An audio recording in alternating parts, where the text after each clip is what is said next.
Okay, thank you. In the name of Allah, most beneficent, most merciful. How is Allah either of those? Would Allah need to be merciful if he made man both invincible and immortal?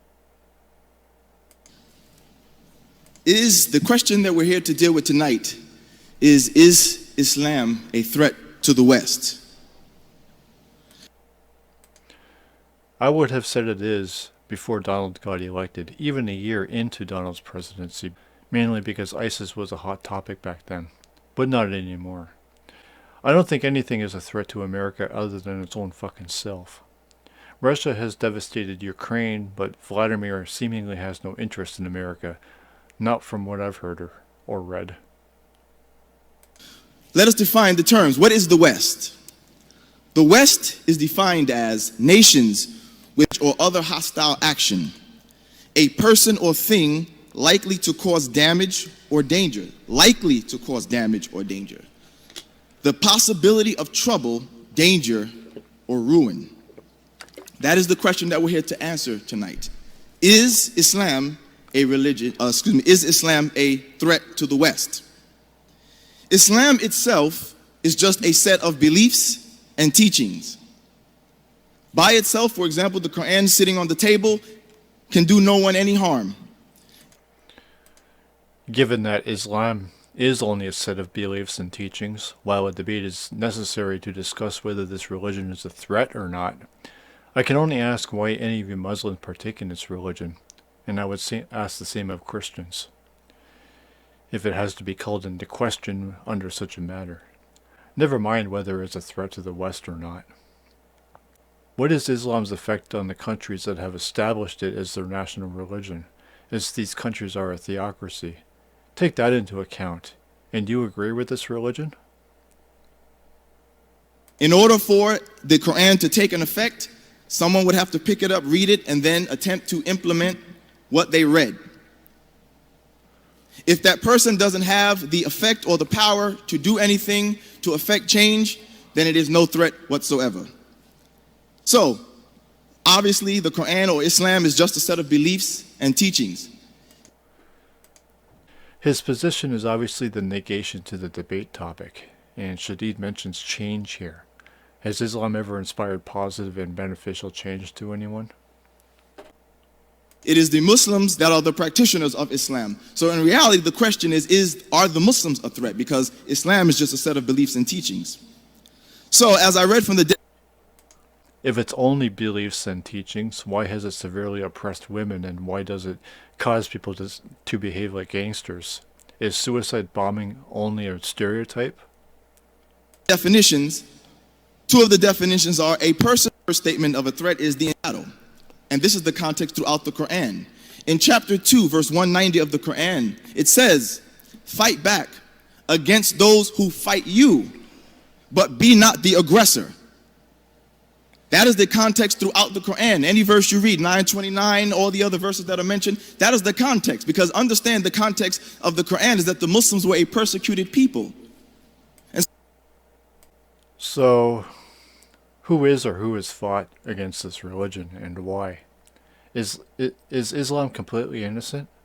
What does that book say about those who defend themselves from being forced into this religion, or those trying to escape it? What does it say to do about Muslim aggressors? How are Muslims persecuted? Muslims have never persecuted outsiders? so they were given the permission to fight back against those who fight them, but the verse is clear, be not the aggressor. Islam is not a threat to the West further because in chapter 60, verse 8, it says, Allah does not stop you from being good to those who have not tried to fight you because of your religion, or driven you from your homes, or from being, or taking your land, or from being just towards them. Allah loves those who are just. This is the context. And I'm sure many people would say, yeah, that's common sense. Of course, that's common sense. You have the right to defend yourself if you're attacked, but if someone is not... How is Allah just? Shadid says this is common sense, but would any conflict happen in this world if, again, Allah made us all invincible and immortal? I ask the same thing to Christians. Not bothering you, don't leave them alone. In chapter 5, verse 8 of the Quran, it says, "O you who believe, stand out firmly for Allah as witnesses to fair dealing," and about how there are some Muslims that are good and they do good things. You know, there are others that are trying to blow things up. Well, it's the same thing with the West and our own country. We have a beautiful country. There are some people here who are. And why is any violence or destruction happening if that holy book is about peace? Maybe some of you should be worrying about your own kind, huh? I get it that America neglected the Palestinians while it was their political responsibility to look after them. But 9/11? Really? There was no better way to deal with that? I don't like America either, but I only become violent if people continue to be physical with me even after I give them a warning, but they refuse to back off, and I'm not religious at all. We have a beautiful country. There are some people here who are good to Muslims, and there are some people who are killing Muslim children with their drones, with their F-16s, and their Tomahawk missiles. Yet there's no cry for those in those countries whose children are destroyed by the drones. And that's horrible, but based on what I've heard, Middle Eastern countries with Islamic theocracies are far worse than America. Yes, America is both internally and externally violent and destructive, but apostates still seek refuge in America, and Canada for that matter. I would look into these Islamic theocratic countries, but I know I'd only be wasting my time, which I've done plenty of already. But who want no part of these wars.